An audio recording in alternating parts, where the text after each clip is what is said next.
Meron nga tayong natikman na smoke longganisa na gawa at produkto ng taga-Sariaya, Quezon na pwedeng pambaon na mga kids, masarap pang ulam sa bahay o kahit pa pang negosyo. At ang pinakamaganda dito dahil sa murang halaga lang ay matitikman mo na to. Yun guys, napadayo nga tayo na nakaraan sa Tanawan, Batangas. At may naispatan tayo doon na nagpapa-pre-taste ng masarap na longganisa. Ito nga guys yung, yan, Hans, the best Sariaya longganisa yan. Sulit yan guys.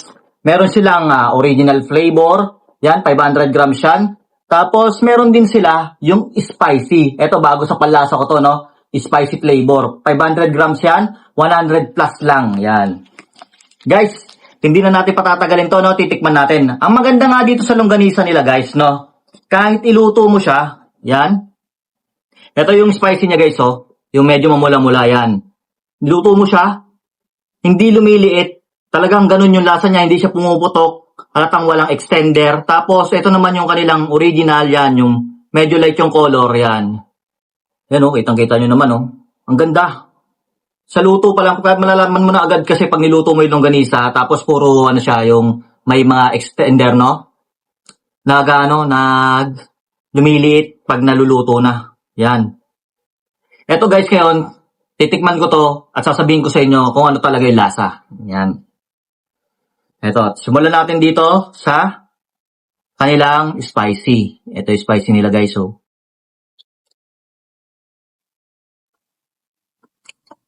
Ang sarap. Lasan-lasa mo yung anghang. Tapos, yung pepper niya guys, talagang ando dun din yung kurot ng pepper niya. Pero, eto guys, bagay na bagay ito sa mga matatanda, no? Mga daddy, mami na mahilig sa maanghang, tapos masarap na longganisa.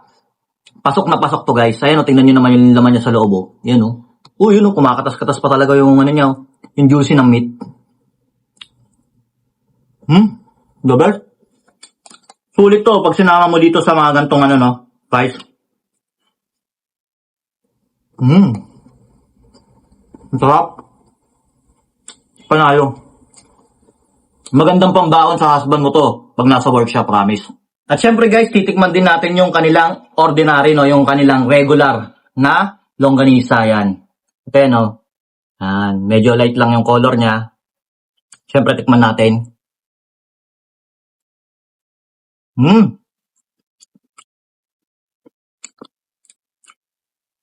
May taste siya ng garlic. Tapos meron siyang ano, yung pepper pa din, nandoon pa rin yung lasa. Ayun yung garlic ko, makikita nyo, meron siyang garlic dyan, oh. Ang sarap. Ito, may unti siyang tamis. Bagay na bagay siya sa mga bata.